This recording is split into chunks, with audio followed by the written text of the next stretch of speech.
Hey guys, I'm just going to go over a quick overview of the slideshow that accompanies the reading for this week.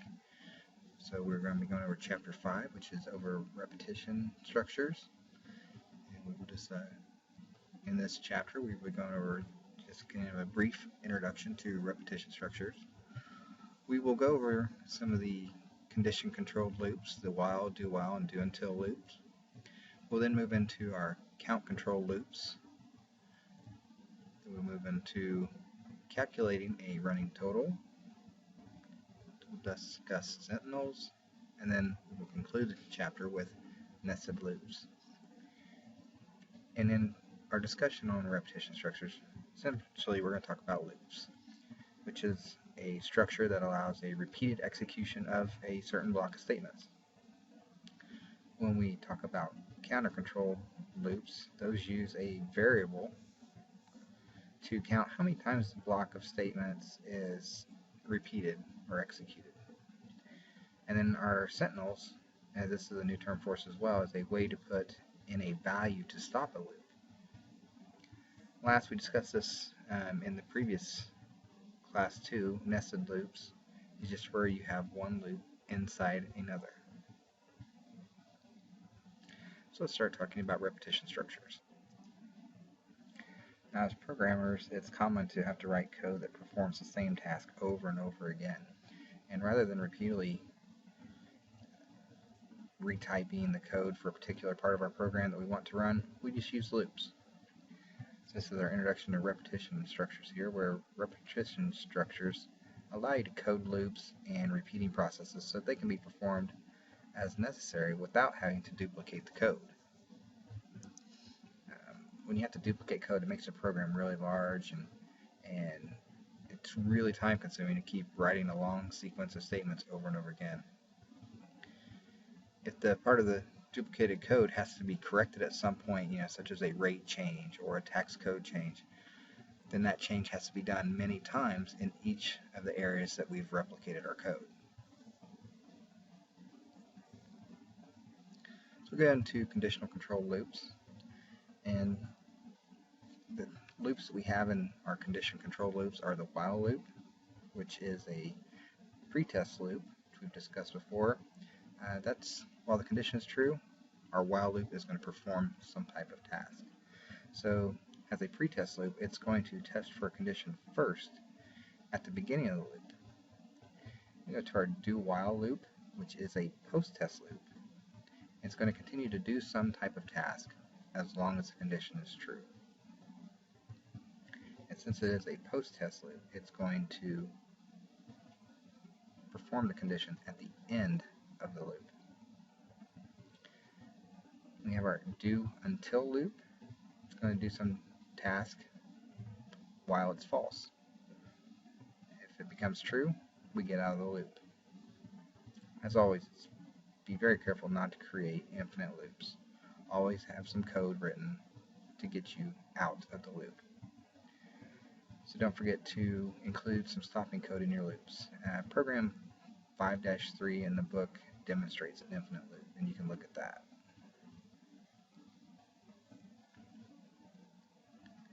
Let's take a look at our condition control loop, the while loop here.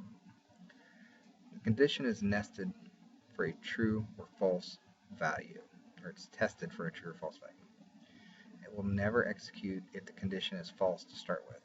So for the condition to go into the loop and complete our statements, it has to have a true value. So as long as the statement is true, the statement is repeated. Once a statement is rendered false, the loop is terminated and the program will move on to the next line of code, or terminate the program, whichever the case may be. In order for the loop to stop executing, something has to happen inside that loop to make the condition false. Once the value of a variable must somehow change to a value that causes the condition to be false. We're all about the values of the variable. Each execution of the body of a loop is known as an iteration. So if a loop runs 3 times, it has iterated 3 times.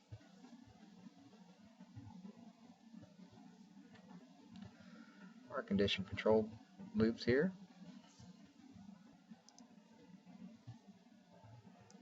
To To run a program multiple times, we can put modules into our loops. And modules can be called from statements in the body of a loop. We discussed modules in the previous section. This helps improve the design of the program. Modules simply run a block of code that you want to reuse whenever it's needed. And you can see that from figure 5.5, we have a module, or our flowchart is done up to represent a module from our program 5-4 in the text.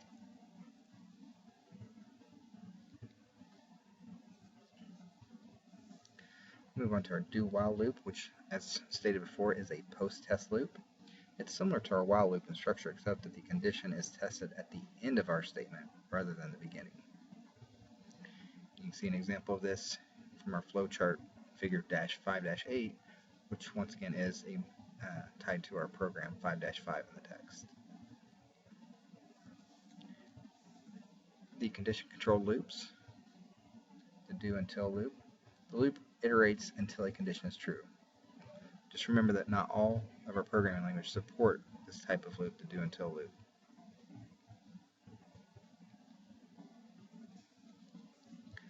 Our count control loop. A count control loop iterates a specific number of times.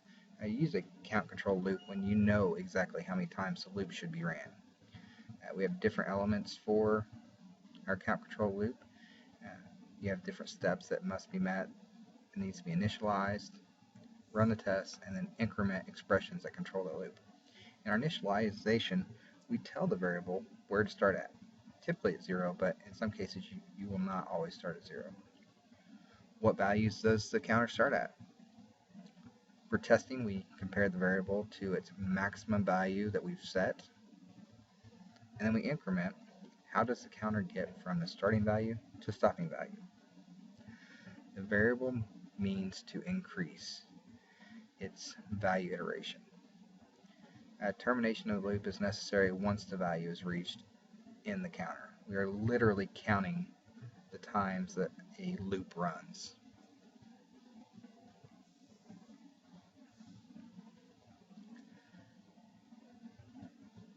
Loops can also increment by more than one. They can count backwards, or a better term is decrementing, or it allows the user to control the number of interactions in our count control loop.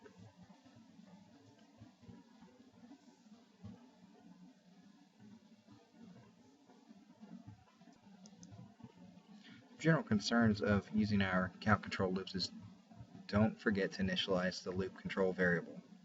It needs to be able to start. Don't forget to modify the loop control variable. Just know that many of our loops are interchangeable, but generally use our while loop when the loop may not have to process. Use a do while when it must first process at least one time. And use our for loop with specific numbers of iterations that we already know. Now, programs often need to calculate a total of series of numbers. And we do this, calculating a running total. A running total is just a sum of number that accumulates with each iteration or run or execution of our loops. Typically, it includes two elements: a loop that reads each number in a series, and an accumulator or accumulator variable keeps the running total. At the end of our loop, an accumulator will reference the total that it has compiled.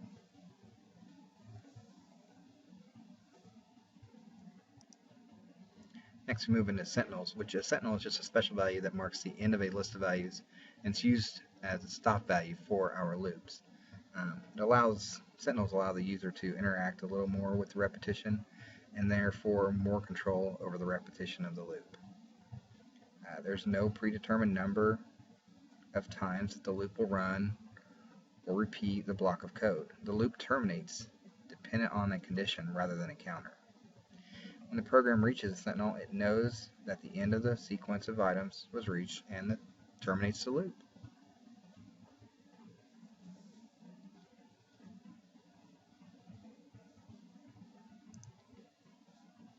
And the last part here is about nested loops. All nested loops can be nested, or all loops can be nested. That is, a loop inside of a loop. You have an inner loop that runs inside your outer loop, or that we contain one loop completely inside another loop is another way you can look at it. And you can look at the flow chart there on figure 5-21 for our clock simulator to get a better understanding of that.